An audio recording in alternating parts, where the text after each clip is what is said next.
Must be some important elections going on in Wisconsin this year. Right. Okay, I'm Jeff Harrison, politics.com. Thanks very much for attending today, and thanks to you for attending. Thanks to the Madison Club staff for all the work they do and in making this possible. I want to thank our sponsors. Of course, our lead sponsor is ARP Wisconsin for this event. Also, Spectrum, Wisconsin College Association, and AT&T. Let's hear it for the sponsors.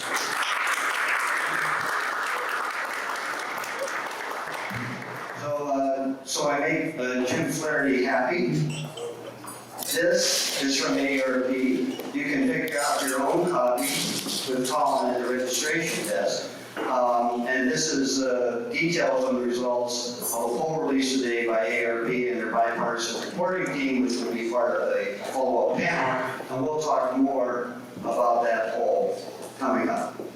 But first off, to start our polling summit this year, I wanted to concentrate or shine a light on women becoming more a part of the polling scene, more a part of political analysis. It used to be a real male-dominated field, but I think that women have made a lot of inroads, and our two speakers here are emblematic of that. And interestingly, Agiesta, the CNN polling director, and Emily Swanson, the AP polling director, have something in common. Because Jen used to have the job that Emily has now, so they know each other's secrets, right? Okay, so the way we're going to do this, we try to be informal,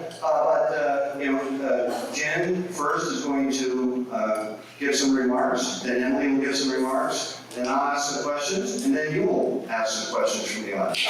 So please welcome Jen and Agiesta from CNN.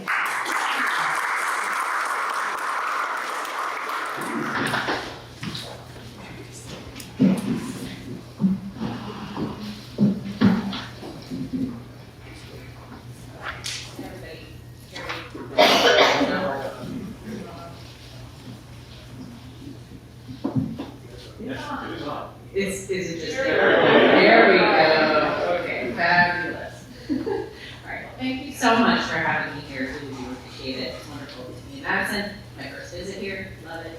And I'm excited to talk about polling. This year's polling is telling us a very clear story about what voters are thinking heading into the upcoming midterm elections. What's less notable is the signal that these perceptions are sending about the outcome of those elections. Which of course is the only thing that lots of people, like many of us in the room, want polls to do. That's also, unfortunately for some, a thing that they're not really designed to do. So for now, let's focus on what the polls can and do tell us. And it is an overarching message that we're in for a fascinating ride to election day. Let's start with the most basic indicator in the first midterm any president faces, job approval ratings. President Joe Biden are particularly on the upswing. According to our latest CNN polls, approval of Biden's job performance has shifted from a low of 36% this summer to 41% now. That's still not a very positive number heading into a midterm, of course. It's a touch below where Barack Obama's numbers were in CNN polling at this point in 2010, but its trajectory is encouraging for Democrats. Obama's numbers were heading the opposite way for his party received what he called a shellacking in his first midterm as president. There are signs in polling that Biden's numbers may not translate into quite as sharp a review as Obama's did, even if they remain in the same territory. Nationwide, overall preferences for House in terms of both support for partisan candidates in voters' districts and preferences for which party ought to control Congress are now about evenly divided. Our latest poll of Pulse average on the generic congressional stands at 46% backing Democrat or 43% backing Republican. Remember, of course, that when members of Congress are elected within independent districts rather than nationwide, and how those districts are drawn does tilt the landscape somewhat. A slight Democratic edge, such as the one in our average, may not ultimately translate into more Democrats and Republicans in Congress. It is unusual for the president's party's support in the generic ballot to outpace that president's approval rating. But this year, that's what we got. Those who disapprove of the president's performance only modestly are generally likely to say that they are voting for Democrats this year. Some of that may be due to the shifting partisan composition of those who say they disapprove of the presidency. In CNN polling, it's been evident that Democrats have been more apt to moderately disapprove of Biden than Republicans were to say the same thing about Donald Trump in 2018. But it's also due to the shifting issue landscape. As Ron Brownstein wrote for CNN.com, describing the shift from a red tsunami to what he termed a puddle. The key to change in expectations is a shift in the issues motivating the electorate. That effect has been the political equivalent to one weather system displacing another. And that change in weather stems from this year's extremely historic issue landscape. As the nation's focus shifted away from the coronavirus pandemic through 2021, perceptions of the economy took a dramatic negative turn amid sharply rising prices and a falling stock market, even as unemployment held at notably low levels and wages rose. In CNN polling this summer, just 18% of Americans describe the economy as in good shape. That's the lowest level since 2011. More recent polling suggests that those numbers have improved somewhat, but they remain generally dismal. Looking at the election, voters are telling pollsters that they are prioritizing the economy and inflation over every other issue as they make their decision about who to support. And that the president's policies, and by extension his party's policies, are not bringing the relief that the voters seek. In the Washington Post ABC News poll released over the weekend, 85% of voters called the economy an important issue, and 79% said the same about inflation. Earlier this year, a CNN poll found that 55% of voters felt Joe Biden's policies had worsened economic conditions in the United States. And this summer, CNN polling found that 3/4 of Americans viewed expenses or the cost of living as the biggest economic problem facing their family today. A slightly more recent Gallup poll found that 56% of Americans said inflation was causing their family serious financial hardship. But over the past few months, other issues have risen to prominence, particularly among Democrats. In a CBS News YouGov poll last week, more than 9 in 10 Republican likely voters called the economy or inflation top issues in the vote for Congress. 86% called immigration that important, and 83% said crime less. No other issue is deemed very important by more than 6 in 10 Republican voters. On the Democratic side, though, a range of issues are drawing attention. 71% called the economy very important, and 59% said the same about inflation. But more, 77%, said abortion is very important to their vote. 76% called climate change that important. 75% called the events of January 6th and the investigation into very important. 74% said gun policy was very important. And 72% considered voting and election issues that critical. Campaigns and advocacy groups are responding to these different issue landscapes on the two sides. According to ad impact data analyzed by CNN, ad spending among those advertising on behalf of Democrats is deeply concentrated on abortion, with more than $46 million spent on that topic from late August through mid-September, outpacing the next most frequently covered subject by nearly $30 million. On the Republican side, campaigns and outside groups have spent more than $21 million in that same time on advertising relating to the issue of crime, $9.6 million on the coronavirus, largely ads that are critical of pandemic-related restrictions, and $9.4 million on inflation. In the aftermath of the Supreme Court's ruling overturning Roe v. Wade earlier this year, abortion is a deeply motivating issue for Democrats. It is the most likely cause of a shift in the numbers around enthusiasm for voting this year, where a Republican advantage that seemed firmly entrenched has largely eroded. In the CBS News poll, 43% of all likely voters and 75% of Democratic likely voters said that their vote for Congress this year would be in support of abortion rights. 41% of all likely voters and just 17% of Democrats said their vote would not be about abortion. And still, among Republicans, immigration and crime show signs of potentially being a counteracting motivator for the GOP's core voters. Several recent polls show that the GOP has an advantage as more trusted on handling crime. In the latest CBS News poll, 87% of Republican voters say they approve of Republican governors sending migrants from the U.S.-Mexico border to other Democratic-leaning areas. In the middle of all that, both sides see this year's contest as deeply consequential. In the latest post-ABC News poll, 66% of registered voters said that voting in this year's election is more important than in past midterm elections, and that's about on par with 2018, when we saw massive turnout for a midterm election year. All of this tells a really compelling story about an election that truly could be decided by extremely narrow margins in a handful of critical states and districts. Wisconsin's definitely one of them, and here in the Senate race and in the gubernatorial contest, there have been a few recent polls showing very tight races for both Senate and governor, with the incumbents in each race below the 50% mark. So, notwithstanding. I don't know about Emily, but I am looking forward to the approximately 11 hours of sleep I'm going to get during election week while we wait for those results. That extreme closeness comes amid a really challenging landscape for pollsters. The 2020 results left the industry with more questions than answers. It was clear that there was an underrepresentation of Republican views in election polling, but the reasons behind that underrepresentation remain really difficult to pinpoint.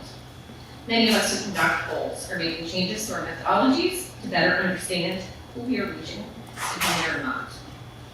That means leaning more heavily on sampling methodologies that can provide greater insight into who is at the other end of our survey outreach, whether that outreach happens by mail, by phone, by text message, or by email.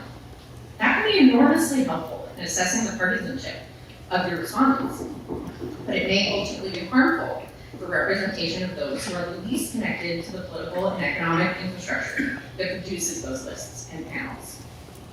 In confronting those trade-offs, the indications thus far are that polling on the issues and on matters of public opinion, absolutely critical to the functioning of democracy, is still working. The Pew Research Center, just last week, released an assessment of its own proprietary panel's ability to replicate benchmarks from high-quality surveys on a range of topics. The results of that effort are extremely encouraging for the validity of surveys across topics around health, work life, and family life. But they did find that the largest errors in their study came on matters of civic engagement, with people who are more involved in politics and their community more likely to be surveyed. What that means is that when a political movement arises from within a group of people who are less well connected to politics, the polls might miss it. Assessments of polling and its meaning should always account for that possibility. That's on top of the regular old margin of sampling error that we all know to watch out for. Analysis that hangs on every municipal shift in the numbers is misleading, and political observers would do well to recognize the potential for noise that exists in every survey, high quality or not. Imagine a bubble of uncertainty around every number you see in a poll. Even with those bubbles, there are many things that we know to be true simply because of polls, and that we would not know in any other way. Whether the margin in Wisconsin Senate race will ultimately be 5 points or 3 points or 1 point may not be one of those things, and we shouldn't expect it to be. It just isn't that precisely true. But back at the beginning of this talk, I said that polling was telling us a clear story about this year's elections, and it definitely is. We are watching the story of two sides with wildly different views of the world, facing off in a deeply meaningful election. And whatever the outcome, polling will be key to understanding what happened.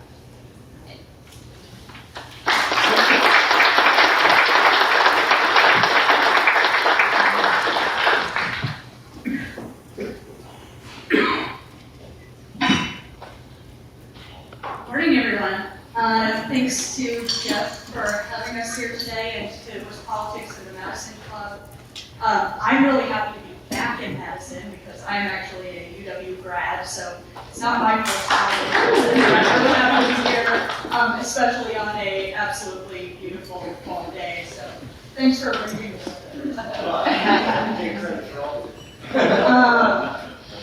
So Jeff has taken us through a look at the issue landscape facing the country ahead of this year's election. So I'm going to take a little bit of a different look at the issues facing the country and the lens through which voters are viewing them. And I want to start by taking a look back at 2016. That election was, in many ways, at the time, unprecedented. Polls showed that not one but both of the candidates were deeply unpopular with large swaths of the electorate, and many people had negative views of both. That turned the election not into a referendum on whether each candidate or candidate's vision was most popular, but whether voters could stomach voting for either candidate at all. Now fast forward to 2022, and a lot of the dynamics of that 2016 election have had an enduring legacy. It's no longer necessarily about one candidate or the other. It's instead that animosity against two candidates in one presidential election has morphed into a deep-seated animosity that each political party holds towards the other, and deep concerns about the foundations of our system of government. Many Americans have come to doubt the way that democracy itself is working. Among Republicans, the majority continue to falsely believe that Joe Biden was not legitimately elected president. And along with being an environment in which judgments of Biden's own presidency and the state of the economy are likely to play a role, the polarizing figure of Donald Trump continues to loom over a midterm election in which he's not the sitting president and is not on the ballot. An AP North poll conducted earlier this year showed that 53% of Americans said democracy is not working well. That view was most common among Republicans, with about 2/3 saying that, but close to half of Democrats said it as well. The concerns of the two parties are different. Another AP North poll from earlier this year found that Democrats are especially concerned by voter suppression and partisan gerrymandering, while Republicans fear voter fraud and harbor significant doubts that votes in the midterms will be counted accurately. Many candidates for office this year also falsely believe that the 2020 election was stolen, all but ensuring that the future of democracy itself will be a factor on the minds of many voters this year. There's a tremendous amount of personal animosity out there as well. According to polling by the Pew Research Center, the percentage of Americans on each side of the aisle who have a strongly unfavorable opinion of the other side has over the past several years been at its highest point in nearly 3 decades of polling. And harkening back to that 2016 election when lots and lots of voters had a negative view of both of those candidates, about 1/4 of Americans now have an unfavorable opinion of both political parties.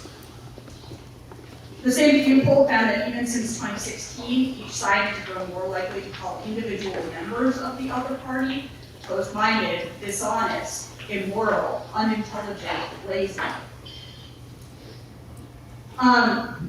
Jen again talked about some of the specific issues playing out in this election, and I want to mention that some of those issues are also connected to a larger crisis of trust. Going into this year, confidence in the Supreme Court was higher than confidence in any other branch of government. Which isn't necessarily to say it was great, but it was better than confidence in the presidency or in Congress. Since the court's ruling earlier this year to overturn Roe v. Wade, that confidence has plunged, especially among Democrats. In a July AP North poll, 43% of Americans said they had hardly any confidence in the court, from 27% 3 months earlier. And polling conducted by Charles Franklin and the Marquette University Law School has come about as close as we can get in the polling world to demonstrating a definitive causal link between that decision and the rapid plunge in confidence in the court. So, does that mean that this election is all going to be about confidence in democracy? Not necessarily. Economic issues are always on the minds of voters, and they will be this year, almost certainly. We see that in all of the polls, as Jen highlighted. And things like abortion, crime, COVID are also still on the minds of voters.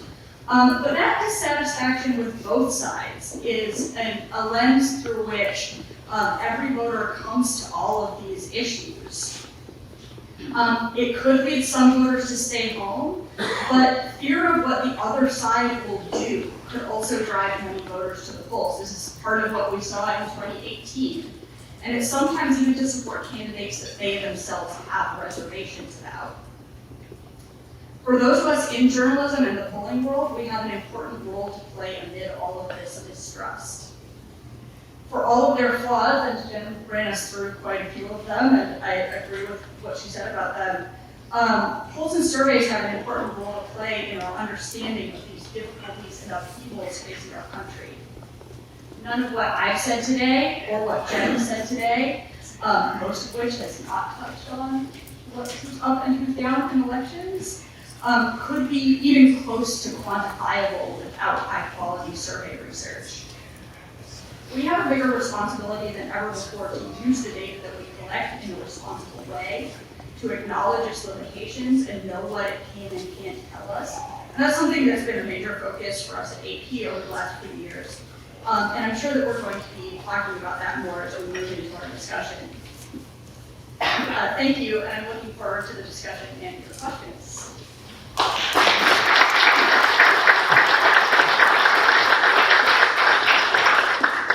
Well, thank you, Emily and Jen. You know, when you were describing that the other side views each other as immoral, unintelligent, and lazy, I thought those were terms reserved for media. They think that about us. Okay. All right. I'm not really optimistic after what I heard you folks say. Okay, so let me just start with, coming out of the Trump period has, I think, divided us further. I think it has ever. We're more polarized than ever. So I think a basic question for political media and political operatives is this a base versus base election, and how slender is that group of so-called persuadable voters? So why don't you just start off, Jen? I will lean in. Gosh, it's one of those things that's very similar to some of the other disconnections that I talked about in my remarks, in that the extremely sharp polarization that we're seeing is making it difficult to sort of talk about the electorate in terms like a base-motivating election versus a persuadable election. Everybody is kind of sorted to the side, and the group of people who are truly in the middle is very small. And so it's I would think, more like a base-motivating election than one where the other side is trying to persuade people. But it just feels like those percentages are kind of immovable in terms of you're on one side or you're on the other, or you just don't care about politics and you cannot be engaged in the process. So for the people who are paying attention, who are potential voters, they have strong feelings one way or the other on pretty much all of these questions. That's kind of what the last few years have done to the American electorate, is just push people more strongly to either end. And so, yeah, it's really who and who voted, and or right, seeing that focus on issues like abortion on the Democratic side and immigration and crime on the Republican side, is that they are such strong those groups.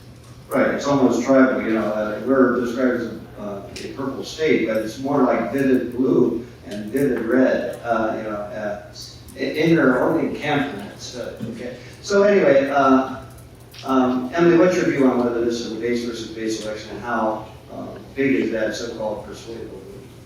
Well, I think that you're exactly right in terms of what you say about the purple state, in terms of, a lot of people think that a purple state means that you have a lot of swing voters, a lot of persuadable voters. In the country today, it's actually kind of a microcosm of that deeply entrenched people on both sides, and I think that's important to bear in mind. However, I also think that it's important for us to know that in a state like Wisconsin, which is going to be likely a very close election, that narrow band of swing voters can still matter.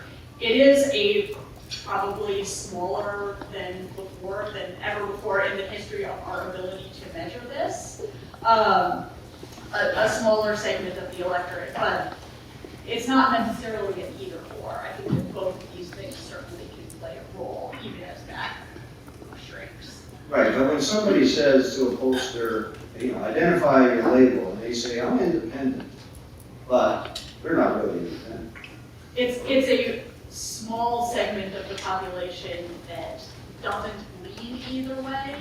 Many of the people who don't lean either way are actually disengaged from politics. But that's not to say that the people who are engaged with politics and don't actually identify with either party doesn't exist. And again, in a closed state, that can make a difference too. Another thing I would add on that is if we look back at the Pew Research Center's polarization typology that they released earlier this year, you're seeing among younger people an increased tendency to consider themselves independent, even as they hold ideologically strong opinions on either side. So you have these subgroups of people who, when asked what your partisanship is, will say that they are independent, but their views are very deeply to the left or to the right. Even if they won't necessarily say that they lean towards one party, they just see it sort of outside of that construct. So what all this money that's pouring through Wisconsin for a midterm election, I mean, it's mind-boggling. I haven't heard anybody dispute Paul Farrell. He's the state Republican Party chair and former legislator. At our previous summit in the fall of last year, he estimated there would be $700 million spent on electioneering in Wisconsin. That's like, wow, for a state of 5 million people. I mean, wow. So, I mean, what's that going to mean, though? I mean, it's like we've reached a saturation point in advertising, although, I think broadcasters in the state are very happy. But, I mean, what's it going to mean? Is it going to mean higher turnout? Is it going to mean people are going like, oh, gosh, I'm not voting, I can't stand these people. What do you think? I think that, Jen shared some data earlier in terms of the share of people thinking that it's very important to vote. This is nationwide, of course, being about as high as it was in 2018. I think that might indicate that overall, it's going to be a higher turnout election than a less high turnout election. However, the only thing that I'm less confident about polling's ability to do than to predict an outcome of an election is to tell me who's going to vote. So when somebody says I poll likely voters. It's the thing that everybody wants to know, and the thing that's most difficult for us to do. And that's exactly right. I mean, this is actually part of the issue with election polling as opposed to other types of polling that help us understand issues. Yes, we need to understand the error around both of those, but that identification of who is a likely voter is a major element of the challenge behind polling voters specifically. We don't know before an election who's going to vote. We need to rely either on somebody telling us they're going to vote and trusting them, and they're usually telling the truth, to be clear. But that error on the margin matters quite a bit. Or we're going into it with some assumptions about, informed assumptions about who's going to vote. And that has error associated with it too, because not the same people vote in every election. So I do think that that's really it's one of the most major challenges in polling, because people want the answer to that question itself, who is going to vote. It's also closely linked with the issues that we've seen in election polling specifically. Yeah, which makes primary polling so difficult, because you really don't know who's showing up in this state in August, right? I mean, most people are vacation. Okay, go ahead. Yeah, I think all of those issues, plus the large amount of money that's being spent, actually adds to the difficulty of the task that pollsters face. All of you who live in Wisconsin are going to get a ton of mail. You're going to get a ton of text messages and a ton of emails and a ton of phone from people who are trying to get you to vote for a specific candidate, particularly if you're a regular voter. And that all eventually drives people to stop participating in polling. I mean, I know my own mother, whose daughter is a pollster. She's a Florida voter, and she told me in 2020 that she stopped answering her phone at some point because it was just every phone call was either some effort of persuasion or a poll, and she was out. Definitely like the voter could not even So you have sort of all of these competing interests happening in one place, or, people just get overwhelmed and they check out, and it makes it more difficult for us to do our jobs, even if it might be Bob's job. Okay, before we go to the audience, I want to ask you both of you first question. How did you become polling leads? Well, I, back in the dark ages when I was in college, a Democratic pollster named PRRI talked to my class and talked to us about how the exit polls explained what happened in the election. And being a political science nerd, I was just so happy to have something that gave me an answer. And it's didn't follow like that.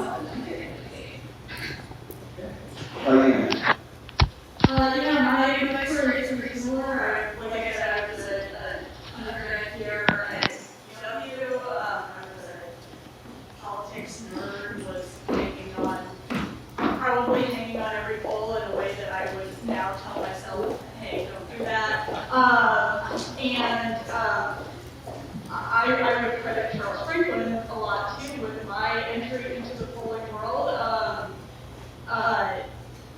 Who at the time was here at UW teaching classes about polling and political statistics, and giving me an entryway into that world. Pollster.com, which was then one of Charles and Mark Blumenthal's grandchildren, also hired me in my first polling job. So I think that Charles actually gets all the credit. I'll take it too. Along with Jeff for the hiring me at AP before Kobe and So Charles continues to lecture all of us. teaches all of us a lot. Okay, so I said lecture. Okay, that's good. All right, so I also, you talk about the UW Madison connection. We have some, they'll fall at Institute students here, don't we? Yeah, raise your hands. Say hello. There you go. There's your future pollsters. All right. One more thing. What makes when you see a poll, you go like, oh, this is a bad poll. Even if you did it yourself, you go like, oh, this is really off. I'm going to have to wait over here. But let me sure. What's the warning sign? What should all of our warning signs be for? Stay away from that. Sure, I can start. A poll that I will not give a second look to is one that does not give me any information about how it is conducted. And that's not just what dates, it's not just likely voters, it's not just what state. It is the nitty-gritty details of how. How did people become part of the polling station? How were they contacted? How did the poll ensure that the poll was representative? Because I can do my honest best at trying to get a true random sample of the population. When I start calling people or texting them or emailing them or trying to get them to be part of my panel, I promise you that by the time I have gotten a bunch of answers from people, those are not a pure random sample. You need to be doing something on the back end to make sure that that is still a random sample. In most polls, that's weighting. And I'm looking for weighting on things like age, gender, race, education, has become one of the most essential pieces of the weighting scheme for a poll. But the starting point is just that I am able to find all of that information. And there are a lot of polls where I can't. And I look at that and I think, one, this person might not want to know what they're doing. Two, I have no starting point to judge this. Yeah, I mean, my baseline assumptions are very similar to what Emily says. CNN actually, as part of our polling standards, we require that any poll that we will cover provides answers to 16 different questions about the methodology. And those questions are something available. I'm sure that I'm interested in That's sort of the starting point. The other thing that I think is often overlooked in assessing the poll's quality is question wording, question order, how you're presenting these things to the people that you're surveying. There are a lot of really bad ones there. And they're pretty easy to spot if you actually look for them, but most people just kind of keep these straight. So, it's worth it to go back to the document and find out what actually the voters were asked when taking to whatever conclusion happens to be in the headline. Because good PR people will do what they do and create the best headline they can create on whatever poll they have. It's sort of on the consumer to go back and make sure it actually says what they say. And actually, just to add a little bit to that, in terms of this transparency that I'm talking about, you like to see polls that you are actually not able to find that list of question wording or errors. That should be a red flag. That should be something for journalists that would go back to and demand that, because it is really important. Both the wording and the order of the question. Of course, the campaigns are not releasing order of the questions, right? So, orderly ordering of questions. But, again, it's my area to the poll, right? I think most of us know that, that's good to be reminded. Let's have some questions from the audience. Raise your hand, I'll call on you, you can shout it out. All right, Jimmy. Yeah, thanks for being here. Great information. So news organizations are shrinking in size. They're not doing nearly as much fact checking of misinformation that's out there as they used to be. A lot of chasing your tail, campaign commercials come out and they're just blatantly wrong sometimes. Is there, two-part question. One, should news organizations and can they be doing a lot more to fact check? And then two, is there a way to poll people about their viewpoint based on misinformation? As you said earlier, people generally tell the truth about those polls, but they may not tell the truth on that one. Is there a way to find out if somebody's views are based on blatantly wrong or false information? Okay, should news organizations be doing more, and can you find out whether people's views are sourced by misinformation? Go ahead. Yeah, it is an unfortunate side effect of our current union that there is less fact checking than there should be. I do think the major news organizations, including the National are doing quite a lot in that vein, and spending quite a lot. And we have reporters who are completely dedicated to covering misinformation in the ways that it spreads, in ways that tech companies are trying to weed that out and how all of that works. And at the same time, how people who believe those things are behaving politically and how we get to that point where that is something that they believe. It is a difficult thing to measure within a poll, and you can sort of measure broad brush versions of this. I mean, there have been many polls that find that about 2/3 Republican believe that Joe Biden is not legitimately elected president, and that's, it's just not true. But we can ask people what they believe, and that is what they tell us, and we can look at who those people are and how they act in other ways. But we don't want to kind of write the questions in such a way to give legitimacy to any misinformation that's out there. So it is a very difficult challenge that I think a lot of pollsters probably don't go too far into. But it's certainly one that over the next few years, if there are no signs of this trend declining, we'll probably become a bigger part of our best, for sure.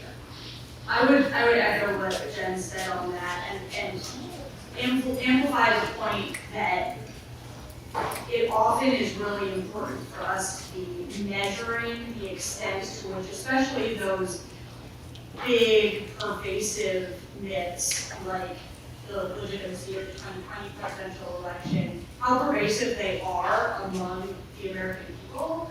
That is not, I should say that is not a majority viewpoint overall.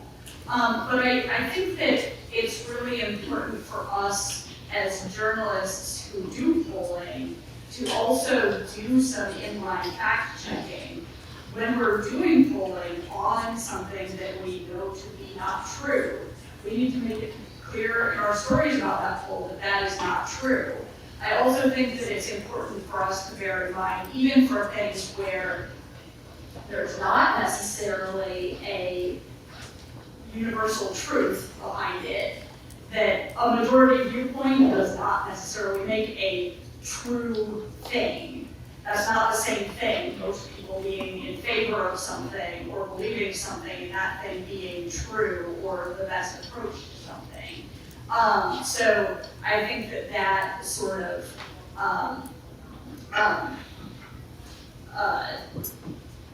remember the word that I'm looking for, but always bearing in mind the limitations of the work that we do is really important for us. And it goes into this point about misinformation as well. And again, making clear when something really clearly is misinformation, that is misinformation, even if you're asking people about it. I like that, I'm gonna use that, but even if the majority believe it, it's not true. Okay.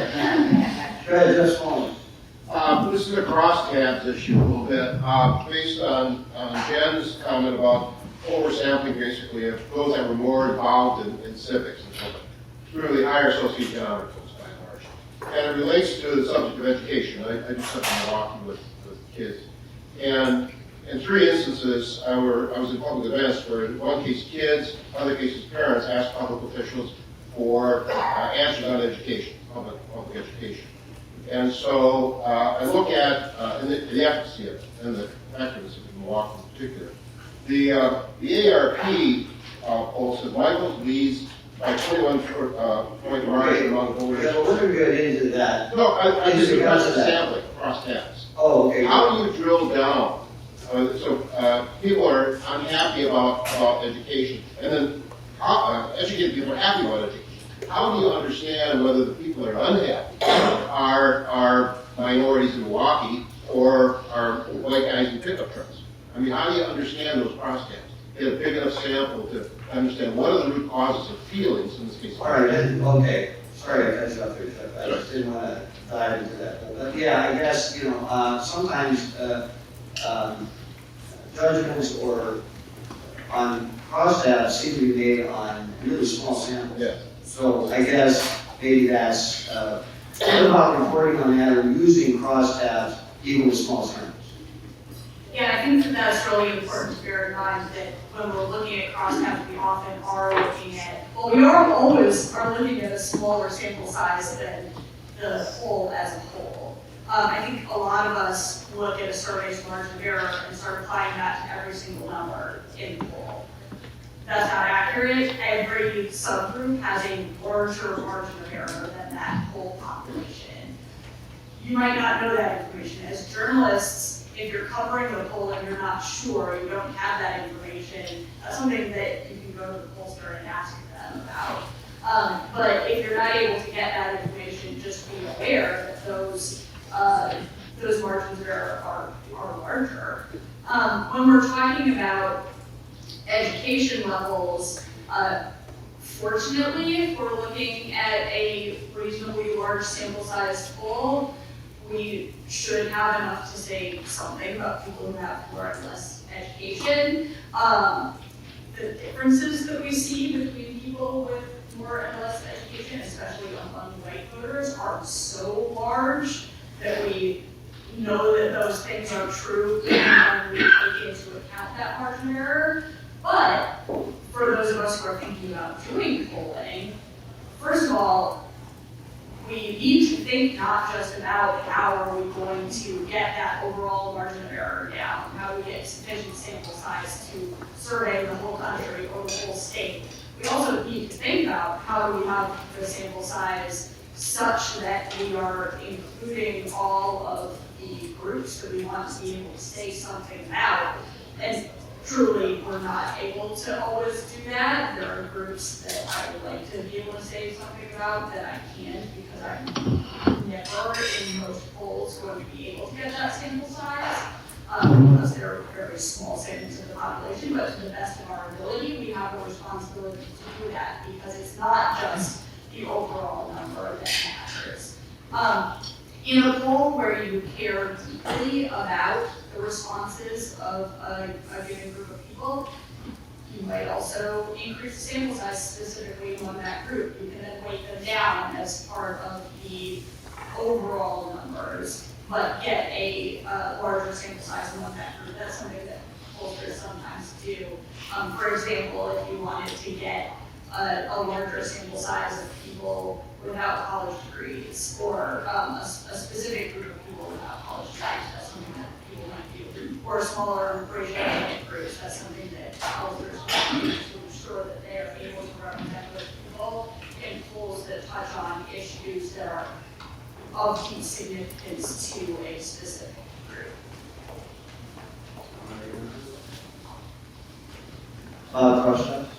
Yeah, I mean, I think that you have to, in designing a survey as a pollster, consider your topic and which of those crosstalks will be most important at the front end before you build the survey. And there are definitely techniques that you can apply within survey samples to make sure you're getting the most of what we deal with in government politics is a general population survey. And it's just going to be a random cross-section of the overall population, the overall voter population. But I mean, there's certainly have been other projects, notably, I think, the Kaiser Family Foundation, for instance, has been doing tracking on views on COVID and throughout the pandemic. And as part of that tracking, one of the sampling techniques that they're doing to reach out to that voters at socioeconomic group is to make sure they have a larger sample of prepaid cell phones in the pool of people that are in. So you can sort of tailor your sample in ways like that that make sure that those often underrepresented groups are actually there. And it's very expensive, but on many topics it is definitely worth doing. Okay. I got a question for you. So I know post Labor Day, a lot of polling that's done, they switched from a registered voter to a likely voter model. Can you explain why that is? And also notice, just an observation, some of the averages late summer at Democrats some momentum, particularly in the 538 and good politics polling average. Once they get started to change those likely voter models, I think it's probably fair to see it has to do that for Republicans. In fact, all of them said the in the good politics average just the other day. So is there anything to that, the likely voter model, does that skew more Republican with the lower turnout in the midterm election? What are your thoughts on those sort of issues? I think there are a couple of different things that are happening in terms of the averages, but let's maybe start the likely voter issue. Emily mentioned earlier that, in surveying, trying to survey people who are going to vote in an election, that is not a predefined group of people. Somebody can wake up in the election morning and be like, I'm going to vote today. And they didn't have known that 2 weeks ago, and no one made it for us to do. Most people obviously make that decision a little bit earlier, and include them in our samples. And if you are trying to understand the motivations behind people who are going to vote, limiting your questions about that to people who are going to vote is generally a good idea. It does lead to more accurate estimates of that population. But we cannot be 100% sure that the group that we've identified as voting voters is true. I personally am extremely skeptical of any survey that is telling you they're surveying likely voters 9 months out or a year ahead of the election. It's just too soon. People don't know. They move, they change, their lives get upended, things happen, and you can't know that far out if you are a likely voter. So that's why you start to see a lot more of that after Labor Day, sort of like a traditional point where people are able to sort of predict their behavior a little bit better. In terms of the averages, one thing that I have been noticing recently is that they are sort of a little bit susceptible to which polls are included in those averages. I think that, depending on when you have certain pollsters who have a more right-leaning tilt releasing numbers, those numbers can shift a little bit this way, and shift a little bit that way, when other pollsters come out. And, we were talking last night about how, for instance, the Biden approval, PRRI typically has a lower approval rating than everybody else because they have a higher unsure number on that. And it's not necessarily that number is wrong, it's just a little bit different than everybody else. So every time they lose a poll, my poll pulls out for my point. So there's a little bit of that going on. You'll see as we start to get more and more polls, as we get closer to election, those ones will stabilize a little bit more. But yeah, I think one element of this year's elections that may also be a factor there is that in some of these critical center races, you have some candidates that maybe they're the first choice of everyone on the Republican side who got nominations in the party. If you look at this like Pennsylvania or Arizona, and you're starting to see Republican voters sort of coming home to those candidates, even if they weren't that excited about them. And that might explain some of it.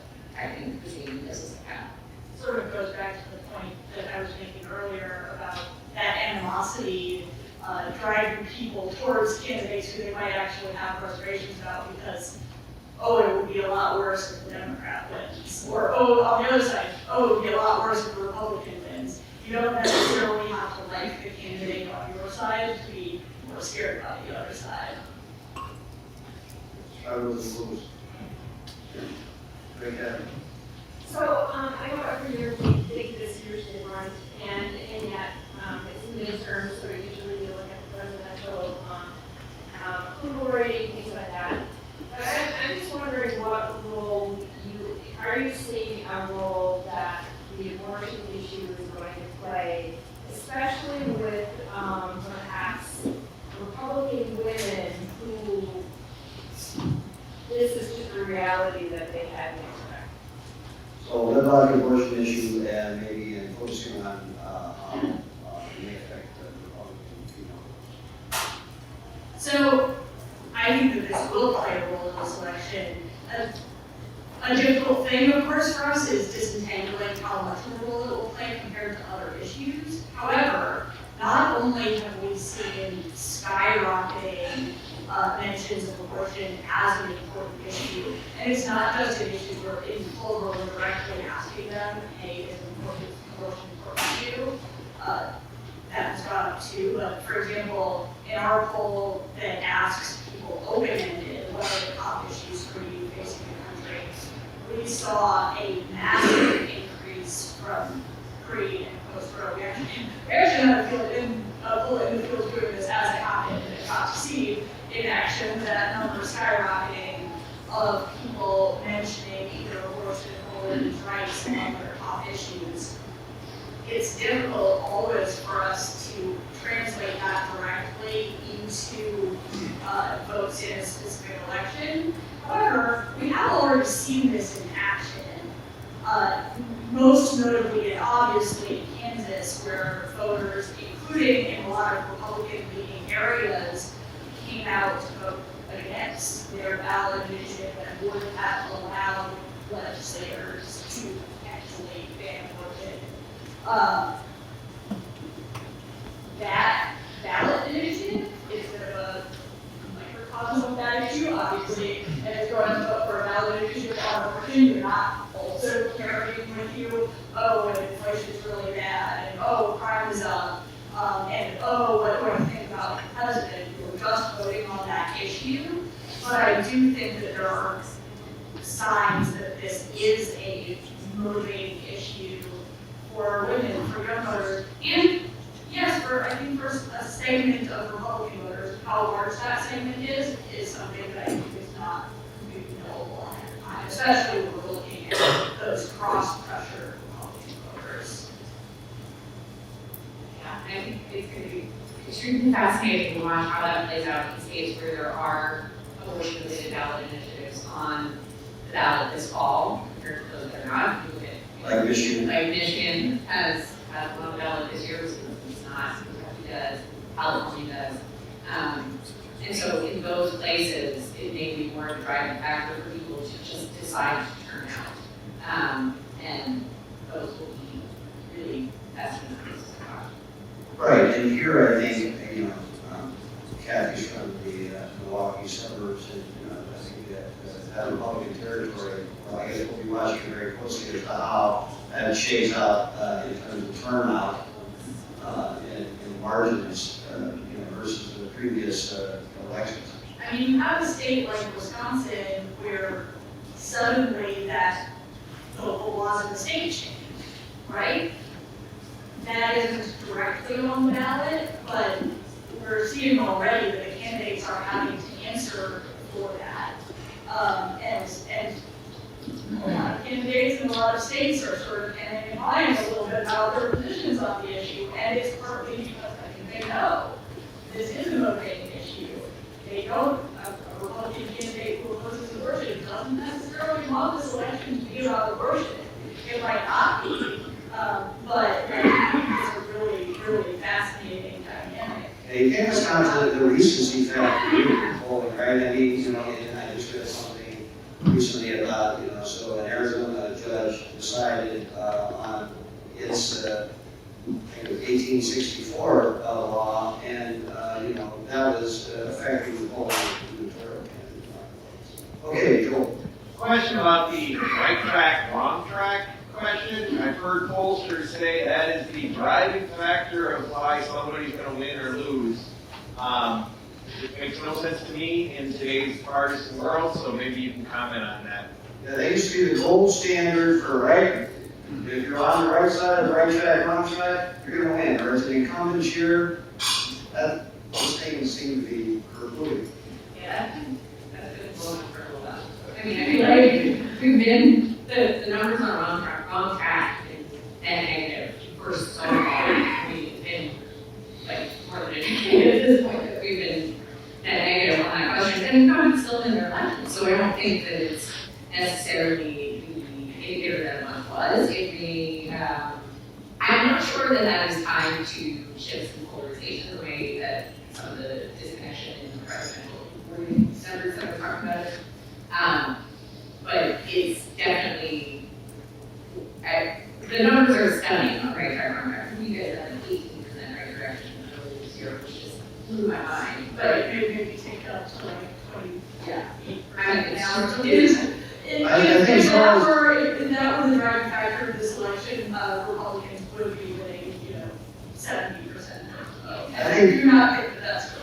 Yes, I think Charles phrased it that we were grumpy, the electorate's grumpy. Always grumpy. We're All right, last question, right here, go ahead. So, my name's Natalie, I'm from the Wisconsin Office Society, and I just attended an event in Milwaukee with Ryan Street said basically that the $200 million are being poured into Wisconsin for the governor and U.S. Senate to change the votes of 50,000 people. And my question to you is, are you able to poll those 50,000 people? you know who we are. We're not on the list. Maybe we'll pull up the last one. Yeah, I mean, that is exactly, polls have degree of precision, right? And we're talking about, 3 to 4 points of the overall sample. So, a group of 50,000 is something we can represent within a certain intent to represent the entire electorate. We certainly use targeted research to grab money, but I'm sure that anything can be done. But that is not something that I think we are doing this year.